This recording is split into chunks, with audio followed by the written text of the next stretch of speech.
Okay, welcome to Dice Darlings. Today we are doing something different.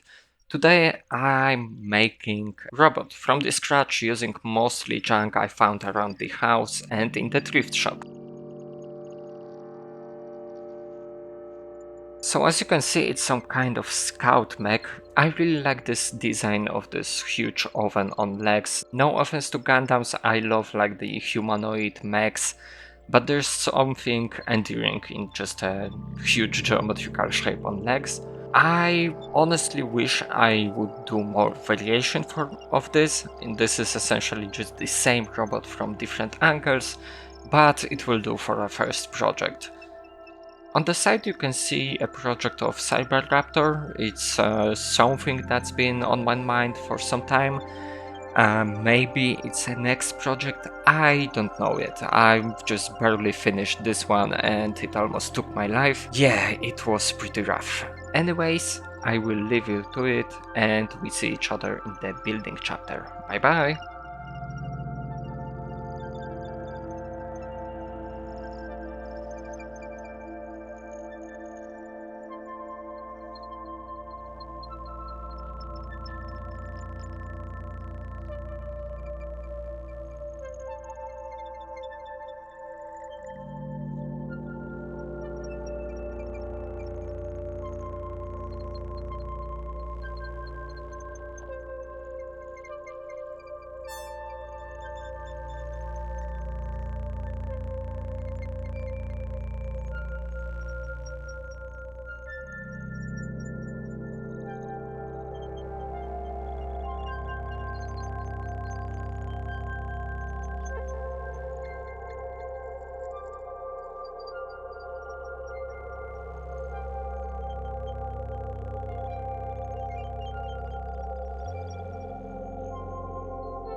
Okay, so this is the part that made me leave this project on a shelf for like a month and a half. As you can see, or rather you can see, it's just me doing something slightly out of frame, so you don't really know what's going on. I'm sorry, next part will be better. I've switched from the huge rectangle to the laundry detergent cup because I don't have tools to cut styrofoam neatly. It will do. This part is just sticking the legs and the main gun to the body.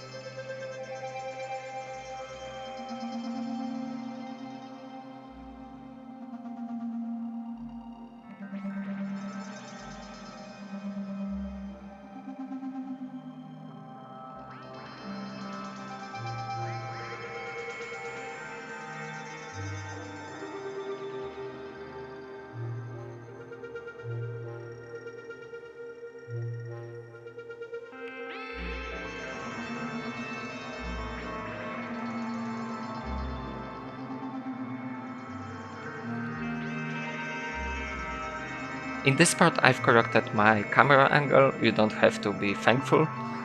And I start with cutting some EVA foam for armor plates. This will essentially be like a robot made out of random junk, and there is a really important lore reason for that. Stay tuned for that in the painting chapter.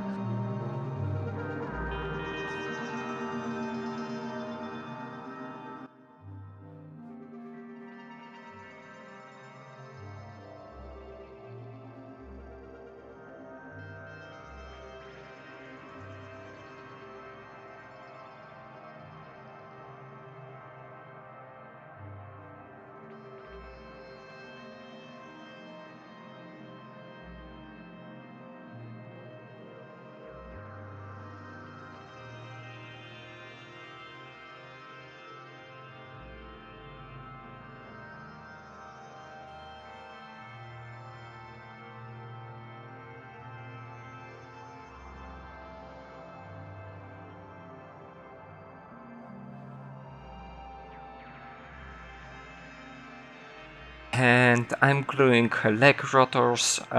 Those are essentially some random buttons from the thrift shop.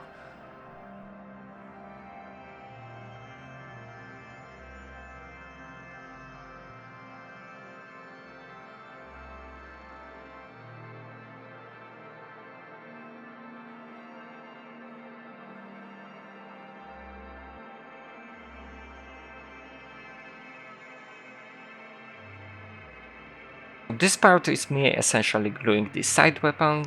It's a really small box of Tic Tacs for some reason. I'm not really sure where I've got it. I haven't seen them in shops anywhere.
Now it's time to heat up the knife and do some battle damage. This bot has some history and I want it to show. I know this bot doesn't really look that impressive, but just wait until you can see it after priming.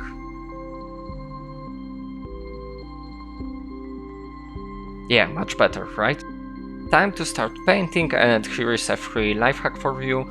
You don't really have to spend like $10 on wet palette, you can make your own with just a plastic container, some paper towel and baking parchment. I'm starting with black on the main body since it will be covered in metallics, and I found that metallics look really good on black. And if you look correctly, you can see some of my paint is smudged here. That is either because my primer was a little bit too thin or because I didn't shake my paints good enough. A good tip I've received about shaking the paints is that essentially you have to shake them until you feel tired, and that means you are like on the halfway point.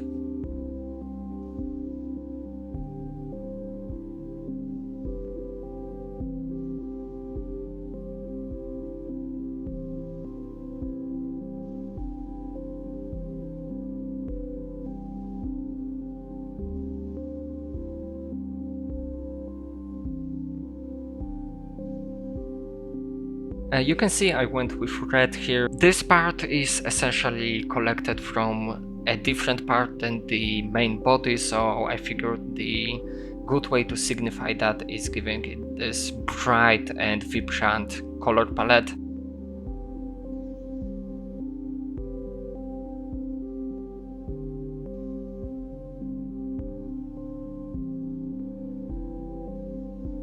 Okay, since I began spilling some details, I figure you deserve to know the lore of this robot.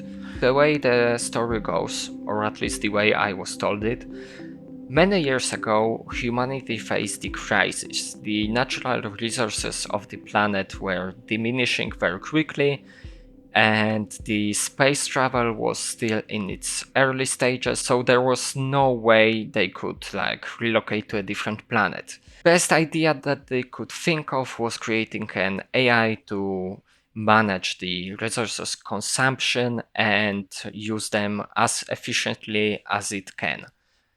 Of course, as it goes in almost every sci-fi story, the AI, whether due to some programming mistake or maybe an act of sabotage, goes rogue, and its first idea is that there won't be any resources shortage if there aren't any humans left who use those resources. Cue the years of civil war between AI and humanity is reduced to small populations hiding from the ever patrolling scout mechs and different kinds of robots.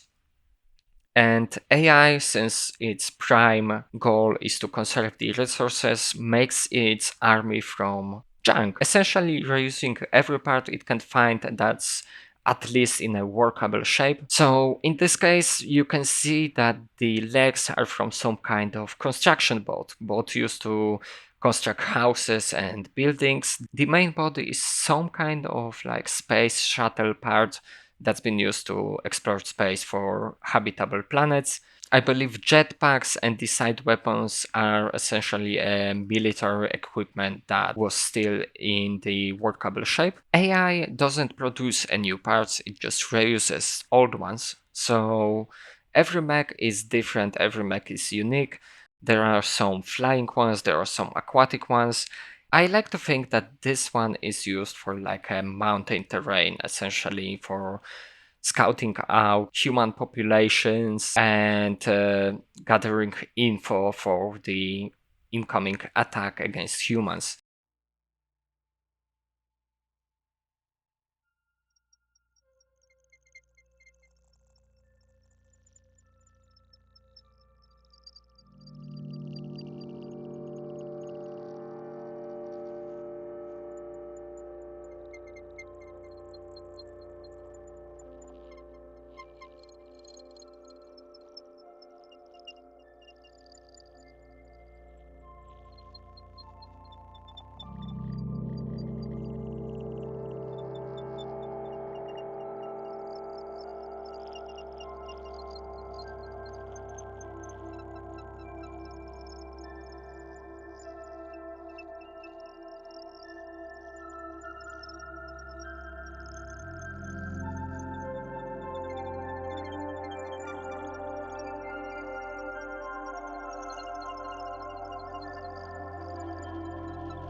Okay, so here I'm covering the main body in metallics.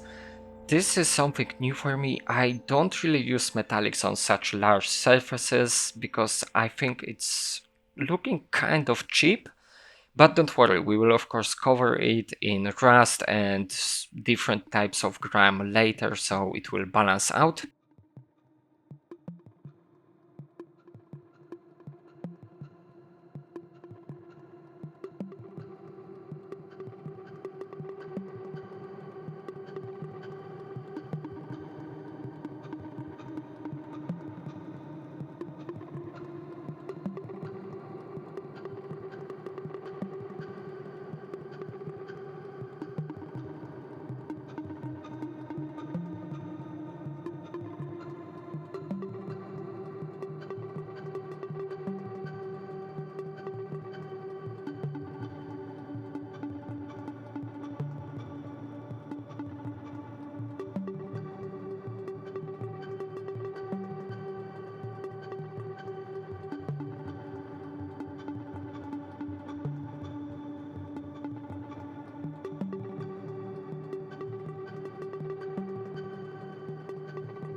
Here you can see me very badly trying to do some OSL object source lighting.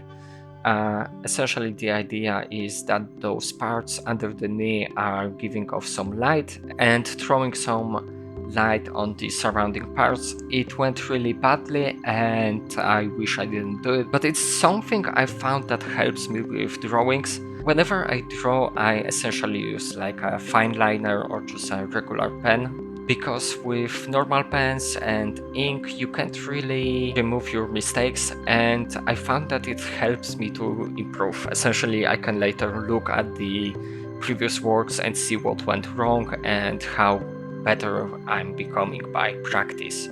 So whether it's good or bad, it stays.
Okay, so here I'm doing some really easy highlights, essentially just a lighter tone to showcase that the light is falling from above the model.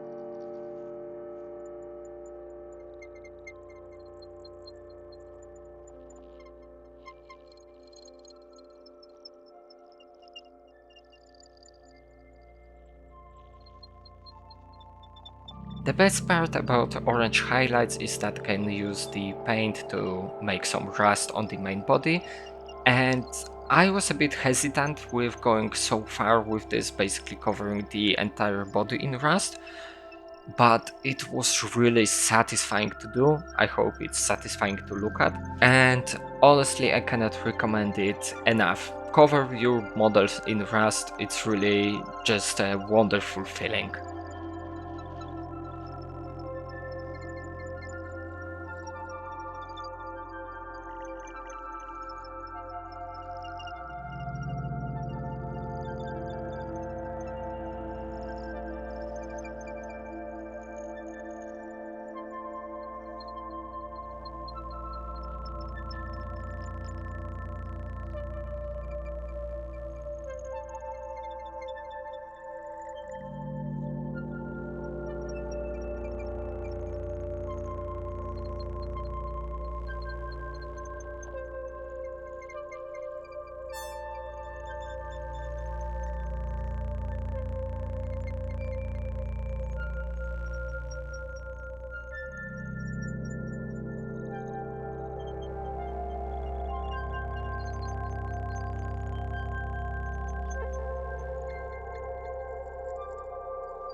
Okay, time for some oil washes. Oil washes are great because you can basically cover your entire model in paint, and then as it dries up you can just remove the excess with some white spirit. Trust me, this is completely safe, it will definitely not destroy your paint job.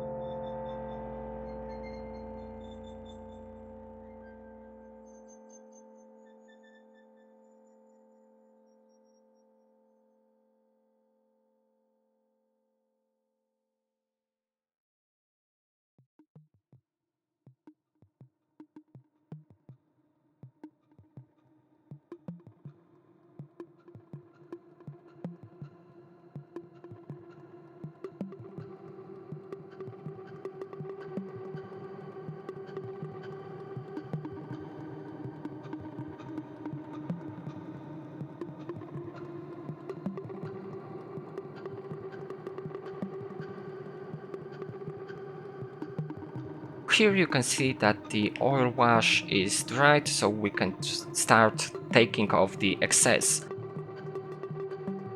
And right from the start you can see that I just lied to you a moment before.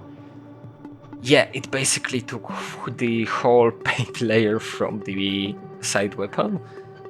So right now I will just try to gently remove the excess of the oil wash and hope for the best.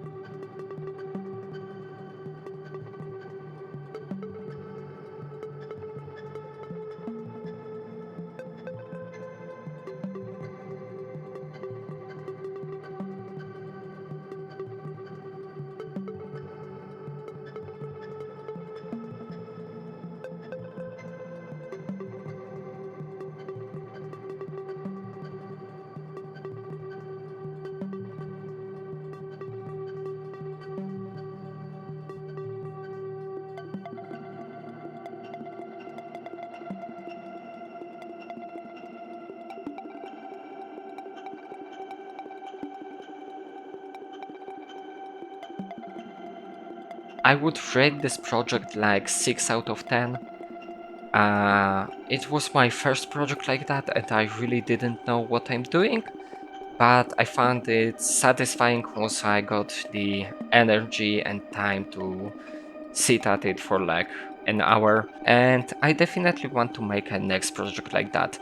If you liked it, like and subscribe, and comment if you would like me to do more of this kind of content. Thank you for your support, and here's the final result.